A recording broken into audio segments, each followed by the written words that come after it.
Bienvenue sur Lumière Noire, la chaîne qui illumine l'espoir africain. Aujourd'hui, je vous partage l'histoire bouleversante d'une petite fille congolaise qui a tout perdu dans les mines de la RDC. Un récit déchirant de douleur, mais aussi de résilience extraordinaire, qui prouve que Dieu n'abandonne jamais ses enfants. Cette histoire vous rappellera qu'aucune nuit n'est trop sombre pour empêcher l'aube de se lever. Abonnez-vous et activez la cloche pour ne manquer aucune histoire d'espoir. Chapitre 1. La tragédie dans les ténèbres. Dans les profondeurs poussiéreuses du Katanga, province minière de la République démocratique du Congo, vivait une fillette de 8 ans nommée Amani. Son nom signifiait paix en swahili, mais sa vie n'avait connu que le tumulte et la survie. Amani n'avait jamais fréquenté l'école. Elle ne connaissait pas les jouets, les dessins animés, ni les rires insouciants des enfants de son âge dans d'autres parties du monde. Son quotidien se résumait à une seule réalité brutale. Creuser la terre pour extraire les minéraux précieux qui enrichissaient des inconnus lointains, pendant qu'elle et sa famille survivaient avec moins d'$1 par jour. Le soleil se levait à peine ce matin fatidique de juillet 2019. L'air était déjà chaud et lourd, chargé de cette poussière rouge caractéristique qui collait à la peau et pénétrait dans les poumons. Amani marchait aux côtés de son père, Kabongo, un homme aux mains calleuses et au dos courbé par 15 années passées dans les carrières artisanales. Sa mère, Nima, suivait derrière avec le petit Mbouyi, le frère d'Amani âgé de seulement 5 ans. Toute la famille travaillait ensemble. C'était la seule façon de gagner suffisamment pour acheter un peu de farine de manioc et quelques haricots pour survivre une semaine de plus. « Papa, j'ai mal aux mains », murmura Amani en montrant ses petites paumes déjà couvertes d'ampoules et de cicatrices. Kabongo regarda sa fille avec des yeux remplis de tristesse. Quelle sorte de père était-il pour ne pas pouvoir offrir une meilleure vie à ses enfants? « Je sais, ma chérie, mais aujourd'hui, si Dieu le veut, nous trouverons assez de cobalt pour que tu puisses te reposer demain. » C'était toujours la même promesse. Un lendemain qui n'arrivait jamais. La mine artisanale de Kasulo était un paysage chaotique de cratères béants, de tunnels précaires et de centaines de personnes, hommes, femmes, enfants, tous creusant désespérément la terre orange. Ici, il n'y avait pas de casque de sécurité, pas d'ingénieurs, pas de structure. Seulement la faim qui poussait les gens à risquer leur vie chaque jour. Les parois des tunnels étaient maintenues par des morceaux de bois pourris et de la chance. Les éboulements étaient fréquents. Presque chaque mois, quelqu'un disparaissait sous des tonnes de terre. On creusait quelques jours pour retrouver les corps, puis la vie continuait comme si de rien n'était. Kabongo et sa famille descendirent dans leur tunnel habituel, un trou étroit qui plongeait à 15 mètres sous terre. L'obscurité était totale, percée seulement par la faible lueur de quelques lampes à pétrole artisanales. L'air y était suffocant, chargé de gaz toxiques qui provoquaient des maux de tête constants. Amani toussa violemment en descendant, ses petits poumons luttant pour trouver de l'oxygène. « Courage, Amani, nous sommes presque arrivés », encouragea Nima, bien qu'elle-même tremblait de peur chaque fois qu'ils entraient dans ce tombeau potentiel. Pendant des heures, la famille creusa. Kabongo utilisait une pioche rudimentaire pour détacher les roches, pendant que Nima et Amani remplissèrent des seaux de terre. Le petit Mbouyi, trop jeune pour aider efficacement, restait assis dans un coin, jouant avec des cailloux, ses yeux déjà résignés à ce destin cruel. Vers midi, alors que le soleil brûlant écrasait la surface, un grondement sourd se fit entendre. Kabongo s'arrêta net, la pioche suspendue en l'air. Il connaissait ce son. Tous les mineurs le connaissaient.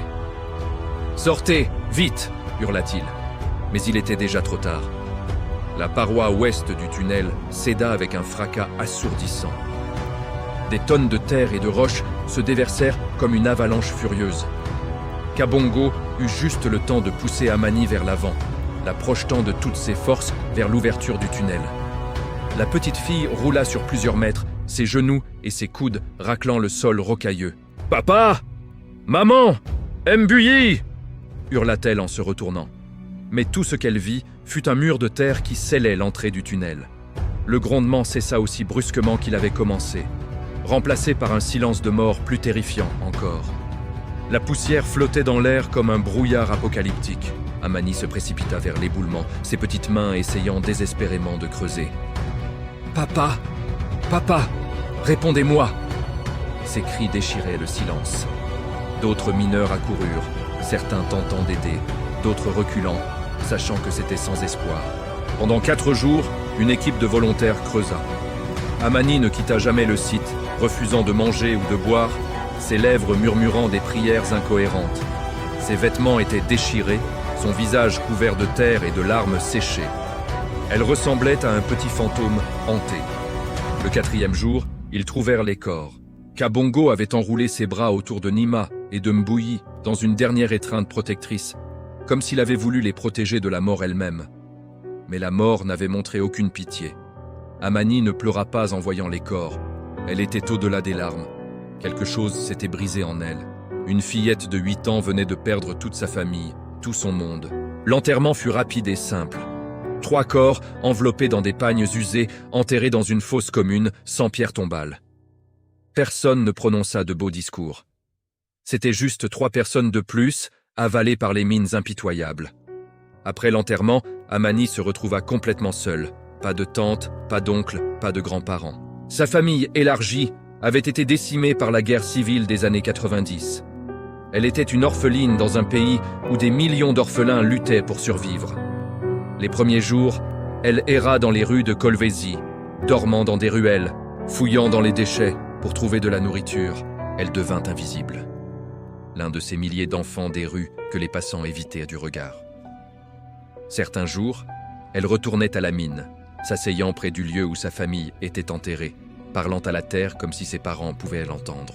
« Pourquoi m'avez-vous laissé ?» murmurait-elle. « Pourquoi Dieu m'a-t-il prise ma famille? Qu'est-ce que j'ai fait de mal ?» Les questions restaient sans réponse.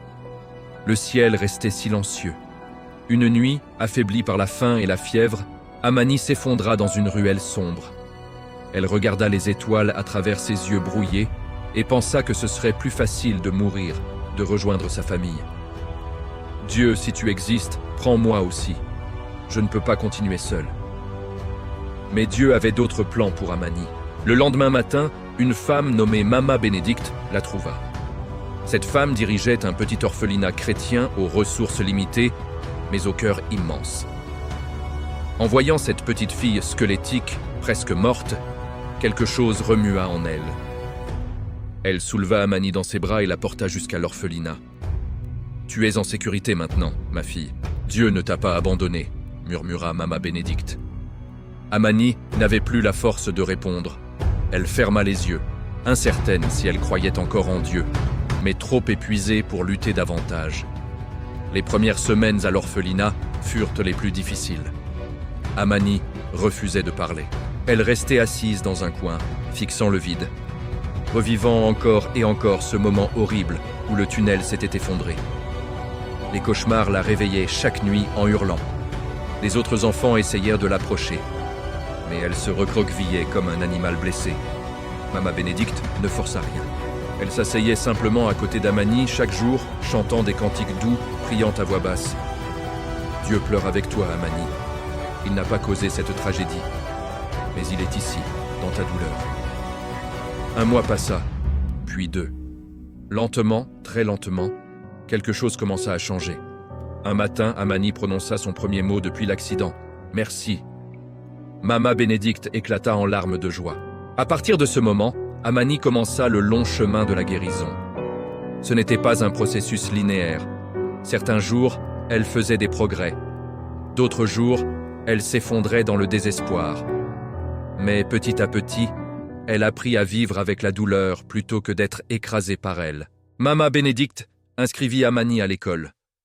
Pour la première fois de sa vie, à 9 ans, Amani apprit à lire et à écrire. Elle découvrit qu'elle avait soif de connaissances. Chaque livre était une fenêtre vers un monde qu'elle n'avait jamais imaginé. Elle lisait des histoires de personnes qui avaient surmonté des tragédies, de nations qui s'étaient relevées de la guerre, d'un Dieu qui transformait les cendres en beauté. Un jour, pendant un cours de dessin, l'institutrice demanda aux enfants de dessiner leurs plus grands rêves. Pendant que les autres dessinaient des voitures ou des maisons, Amani dessina une mine. Mais dans son dessin, il n'y avait pas d'enfants qui creusaient. Il y avait une école construite sur l'ancien site minier, avec des enfants qui jouaient et apprenaient en sécurité. C'est ça mon rêve. dit-elle doucement. Que plus aucun enfant ne meure dans les mines. Que leurs parents trouvent d'autres moyens de survivre. Que les enfants congolais aient une chance de vivre. La professeure regarda ce dessin avec des larmes dans les yeux et sut qu'elle regardait une enfant extraordinaire. Les années passèrent. Amani grandit en force et en sagesse. Elle devint la meilleure élève de son école, déterminée à honorer la mémoire de ses parents à travers son succès. Chaque fois qu'elle voulait abandonner face aux difficultés, elle pensait à son père, qui avait creusé jusqu'à ses derniers instants pour lui donner une chance de vivre. À 16 ans, Amani écrivit un essai poignant sur les conditions de travail dans les mines artisanales du Congo. Son texte fut découvert par une organisation humanitaire internationale qui visitait la région. Impressionnés par son intelligence et sa passion, ils lui offrirent une bourse pour terminer ses études secondaires et, éventuellement, aller à l'université. « Est-ce vraiment possible ?» demanda Amani à Mama Bénédicte, n'osant croire à sa chance. « Ma fille, je t'ai toujours dit que Dieu avait un plan pour toi. Tu as survécu pour une raison. Ta voix doit être entendue. Tu dois raconter l'histoire de ton père, de ta mère, de tous ces enfants qui n'ont pas eu ta chance. » Amani pleura ce jour-là. Mais pour la première fois depuis l'accident, c'était des larmes d'espoir. Elle savait que le chemin serait difficile. Elle savait que la douleur de perdre sa famille ne disparaîtrait jamais complètement. Mais elle savait aussi qu'elle n'était pas seule. Dieu l'avait portée à travers la vallée de l'ombre de la mort. Et maintenant, elle était prête à utiliser sa vie pour faire la différence. Ce soir-là, Amani retourna au cimetière où sa famille était enterrée. Elle s'agenouilla sur la terre rouge et parla doucement. « Papa, maman, Mbouyi, je ne vous oublierai jamais. Je vivrai pour vous. Je me battrai pour que votre mort n'ait pas été en vain. Je promets que je ferai tout pour que les enfants du Congo aient un avenir meilleur. Reposez en paix. Je vous aime. » Le vent souffla doucement à travers les eucalyptus, comme une caresse invisible. Et pour la première fois depuis cette journée horrible dans le tunnel, Amani sentit quelque chose qui ressemblait à la paix. Vous venez de découvrir le premier chapitre de l'incroyable parcours d'Amani. Cette histoire vous a touché? Alors, abonnez-vous à Lumière Noire et activez la cloche pour ne manquer aucune suite. Laissez un like si vous croyez que Dieu peut encore transformer nos tragédies en témoignages de victoire. Partagez cette vidéo pour que l'espoir d'Amani inspire d'autres cœurs brisés. L'Afrique mérite de connaître ses propres héros. À très bientôt pour le chapitre 2, où vous découvrirez comment Amani va changer le destin de milliers d'enfants. Chapitre 2, de la poussière à la lumière. 3 ans s'étaient écoulés depuis qu'Amani avait reçu cette bourse providentielle. Elle avait maintenant 19 ans et venait de terminer ses études secondaires avec les meilleures notes de toute la province du Katanga. Mais son parcours n'avait rien eu de facile. Chaque jour était une bataille contre les souvenirs douloureux, contre la culpabilité du survivant, contre les voix intérieures qui lui disaient qu'elle ne méritait pas cette chance quand tant d'autres enfants continuaient à souffrir dans les mines. L'organisation humanitaire qu'il avait parrainée, Hope for Congo, lui proposa quelque chose d'extraordinaire.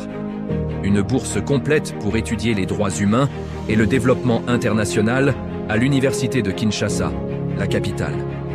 C'était un rêve inimaginable pour une ancienne enfant des mines, mais avec ce rêve venait une décision déchirante. « Je dois partir », demanda Amani à Mama Bénédicte, ses yeux remplis de larmes. « Comment puis-je vous quitter? Vous êtes ma famille maintenant. » Mama Bénédicte prit les mains d'Amani dans les siennes, ses mains qu'il avait soignées, nourries, aimées pendant toutes ces années. « Ma fille, les oiseaux ne restent pas éternellement dans le nid. Tu dois voler maintenant. Tu dois aller là-bas, apprendre, grandir, devenir forte. Puis tu reviendras et tu nous montreras le chemin. C'est ainsi que Dieu fonctionne. Il nous élève pour que nous puissions élever les autres. » Le départ fut l'un des moments les plus difficiles de la vie d'Amani. Tous les enfants de l'orphelinat s'étaient rassemblés pour lui dire au revoir. Beaucoup pleuraient, la considérant comme leur grande sœur. Elle avait passé des années à les aider avec leurs devoirs, à sécher leurs larmes, à leur raconter des histoires d'espoir dans les nuits où les cauchemars les poursuivaient. « N'oublie jamais d'où tu viens », lui dit un petit garçon de 7 ans nommé Josué, qui était arrivé à l'orphelinat 2 ans plus tôt, après avoir perdu ses parents dans un accident de mototaxi. « Tu es notre héros, Amani. Quand je serai grand, je veux être comme toi. » Ces mots brisèrent le cœur d'Amani, mais ils la fortifièrent aussi.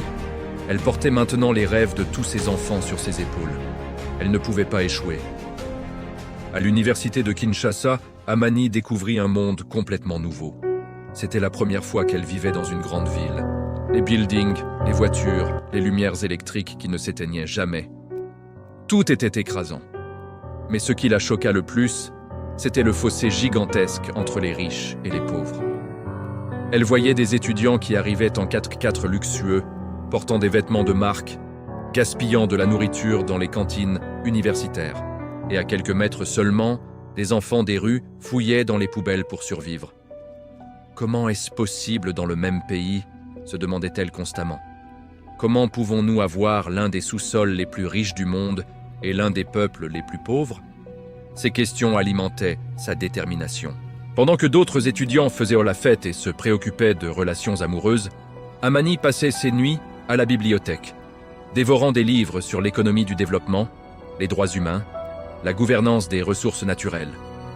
Elle voulait comprendre pourquoi son pays restait piégé dans la pauvreté malgré ses richesses incroyables. Un jour, pendant un cours sur l'exploitation des ressources naturelles, son professeur, Dr Mukendi, un homme dans la soixantaine qui avait travaillé pour les Nations Unies, parla du cobalt congolais. Le Congo produit plus de 70% du cobalt mondial. Ce minéral est essentiel pour les batteries de téléphones portables, d'ordinateurs, de voitures électriques. Les grandes compagnies technologiques mondiales dépendent du cobalt congolais.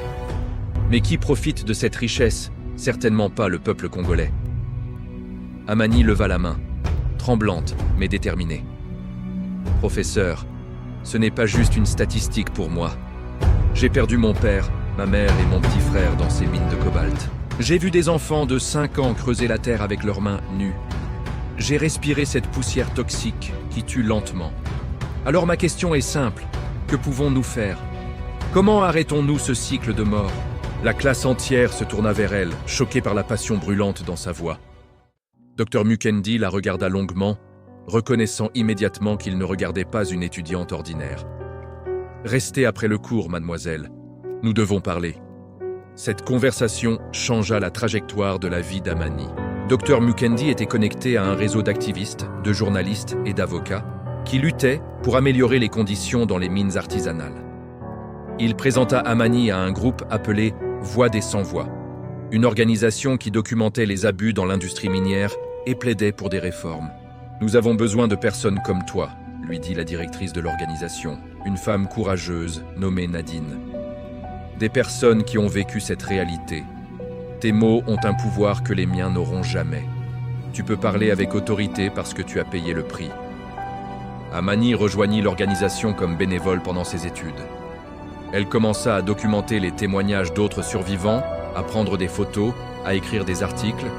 Son premier article, intitulé « Les fantômes de Kazulo », comment le cobalt de nos téléphones coûte des vies congolaises, fut publié dans un journal national et créa des remous.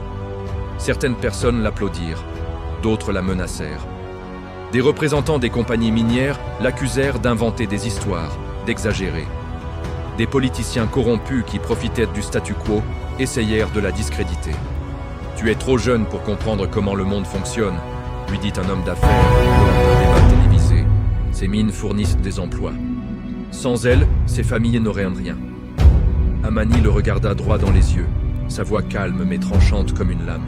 « Monsieur, vous appelez cela un emploi? Gagner $2 par jour en risquant votre vie? Envoyer vos enfants dans des tunnels mortels parce que vous n'avez pas d'autre choix? Vous savez ce que j'appelle cela? De l'esclavage moderne.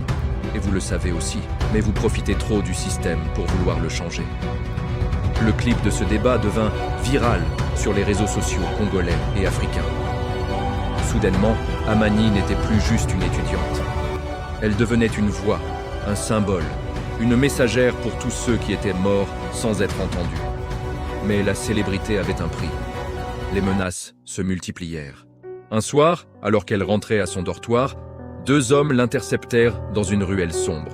« Arrête de parler, petite fille, ou tu rejoindras ta famille sous terre », siffla l'un d'eux avant de la pousser violemment contre un mur et de disparaître. Cette nuit-là, Amani ne dormit pas. Elle était terrifiée. Peut-être que les menaces n'étaient pas vides. Peut-être qu'elle serait la prochaine victime. Elle appela Mama Bénédicte en pleurant. « J'ai peur, Mama. Peut-être que je devrais arrêter. Peut-être que je ne suis pas assez forte pour ce combat. » Mama Bénédicte fut silencieuse un long moment. Puis elle dit doucement « Amani, tu te souviens du jour où je t'ai trouvée mourante dans cette ruelle? Je t'ai demandé pourquoi Dieu t'avait gardée en vie. Maintenant tu as ta réponse. Tu es en vie parce que quelqu'un doit parler pour ceux qui ne peuvent plus parler. Ton père, ta mère, ton petit frère, ils sont morts en silence. Mais leur fille a survécu pour donner une voix à leur silence.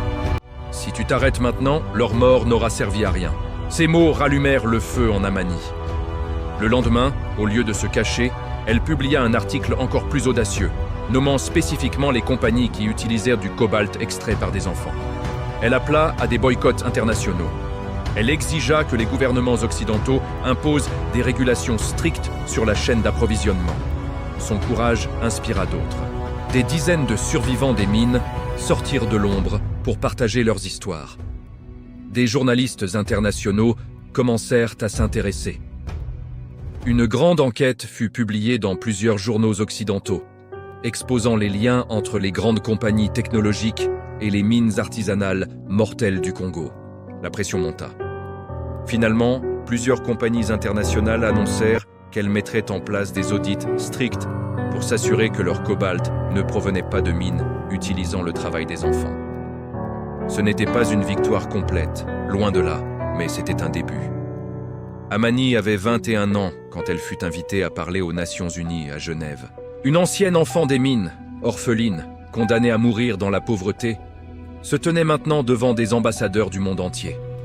« Honorable délégué », commença-t-elle, sa voix forte malgré ses mains tremblantes.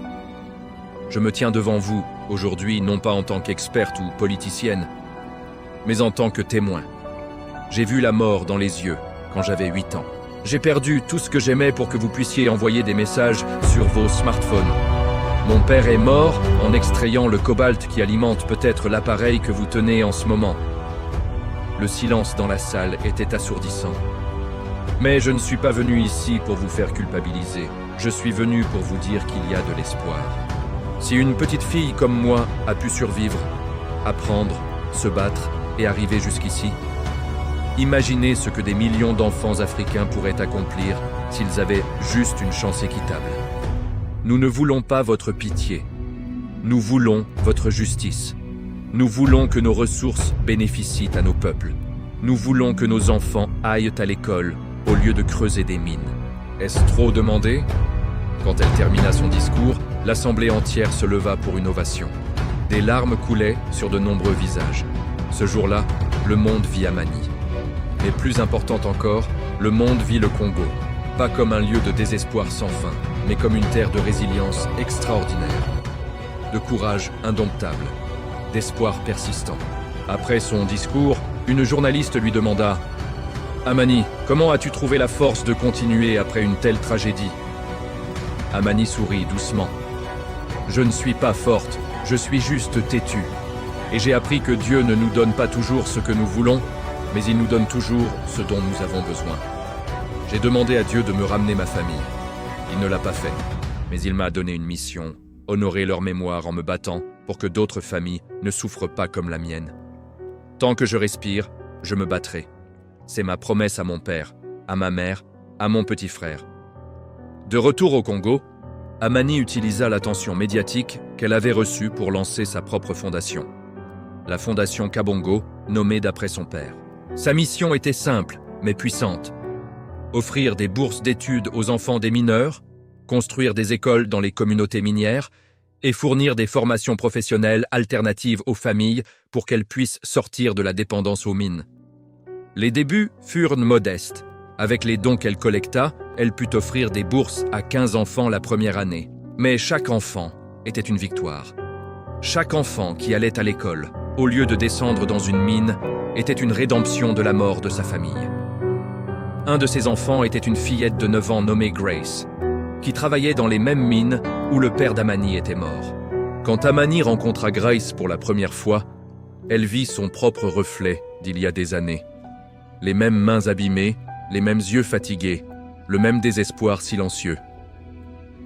Tu ne creuseras plus jamais, dit Amani à Grace en lui prenant la main. À partir d'aujourd'hui, tu vas à l'école, tu vas apprendre, tu vas devenir qui Dieu t'a créé pour être. Ta vie a de la valeur. Tu n'es pas juste une paire de mains pour extraire des minéraux. Tu es une enfant de Dieu et tu mérites un avenir. Grace pleura ce jour-là. Elle pleura de soulagement, de joie, d'incrédulité. « Est-ce que c'est un rêve ?» murmura-t-elle. « Non, ma chérie, » répondit Amani en essuyant les larmes de Grace. « C'est une promesse, et je ne brise jamais mes promesses. » 5 ans plus tard, la fondation Kabongo avait élargi ses opérations à toute la province du Katanga. Plus de 200 enfants bénéficièrent maintenant de bourses. 3 écoles avaient été construites.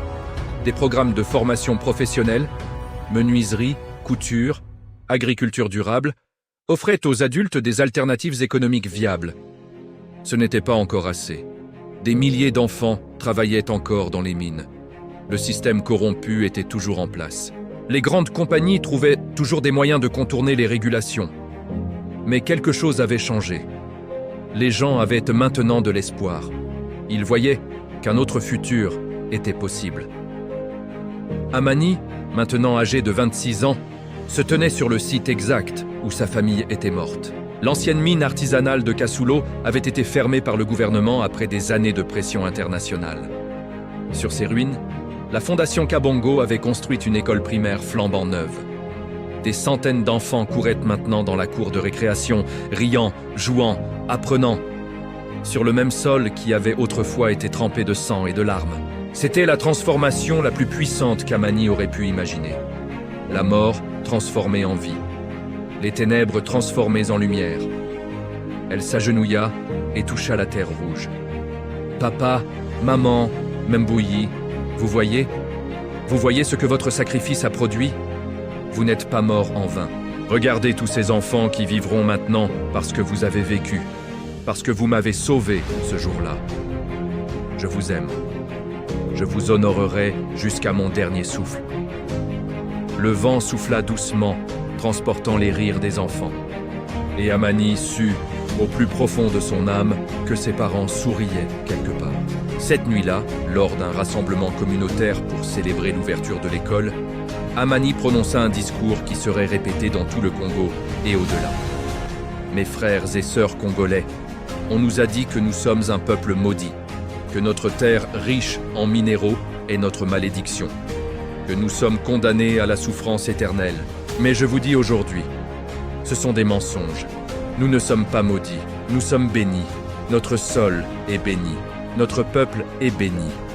Et si Dieu a pu prendre une petite orpheline condamnée à mourir et la transformer en instrument de changement, imaginez ce qu'il peut faire avec toute une nation si nous osons croire. Notre passé est douloureux, notre présent est difficile, mais notre avenir appartient à nous. Il appartient à ces enfants qui jouent dans cette école. Il appartient à vous, à moi, à tous ceux qui refusent d'accepter que la souffrance soit notre destin permanent. Dieu n'a pas fini avec le Congo. Notre histoire la plus glorieuse n'est pas derrière nous, elle est devant nous. Et ensemble, nous l'écrirons. Les gens se levèrent, pleurant, applaudissant, dansant. Ce n'était pas juste une célébration d'une école. C'était une déclaration de foi en un futur meilleur. C'était un refus collectif de laisser le désespoir avoir le dernier mot. Amani regarda tous ces visages remplis d'espoir et sut que son voyage n'était pas terminé. Il ne le serait probablement jamais. Tant qu'un seul enfant congolais travaillait dans les mines, tant qu'une seule famille vivait dans la pauvreté extrême, son travail continuerait. Mais en ce moment, debout sur les ruines transformées du lieu qui lui avait tout pris entouré par la communauté qu'elle servait, Amani ressentit quelque chose qu'elle n'avait pas ressenti depuis cette matinée fatidique 18 ans plus tôt. La paix. Une paix profonde qui dépassait toute compréhension. Elle avait survécu, elle avait prospéré. Et maintenant, elle aidait les autres à faire de même. C'était sa rédemption, c'était sa résurrection. C'était la preuve vivante que Dieu peut prendre nos pires tragédies et les transformer en nos plus grands témoignages. L'histoire d'Amani ne se termine pas ici. Elle continue chaque jour dans chaque enfant qui reçoit une bourse, dans chaque famille qui trouve une alternative économique viable, dans chaque vie transformée par l'espoir. Car au final, C'est cela le message d'Amani. Peu importe la profondeur de vos ténèbres, la lumière peut encore percer. Peu importe combien vous avez perdu, Dieu peut encore restaurer. Peu importe combien le monde vous a dit que vous ne valez rien, vous avez une valeur infinie. Le Congo se relèvera. L'Afrique se relèvera. Parce que nous sommes le peuple qui refuse de rester à terre. Nous sommes le peuple qui transforme les cicatrices en force. Nous sommes le peuple qui danse, même après avoir pleuré. Et tant qu'il y aura des Amani parmi nous, des survivants qui deviennent des guerriers, des orphelins qui deviennent des bâtisseurs, des victimes qui deviennent des voix, il y aura toujours de l'espoir. Toujours. Vous venez de découvrir l'histoire complète d'Amani, cette guerrière qui a transformé sa tragédie en mission de vie. Si cette histoire vous a touché au plus profond de votre âme, abonnez-vous à Lumière Noire pour découvrir d'autres témoignages puissants qui prouvent que l'Afrique est une terre d'espoir et de résilience. Mettez un like pour honorer la mémoire de tous les Kabongo, toutes les Nema, tous les Mbouyi qui sont morts dans les mines. Et partagez cette vidéo massivement pour que le monde entier sache que Dieu n'a pas abandonné le peuple africain. Commentez ci-dessous. Quelle partie de l'histoire d'Amani vous a le plus marqué? Ensemble, nous sommes la génération qui réécrira l'histoire de notre continent. À très bientôt pour une nouvelle histoire qui illuminera votre foi.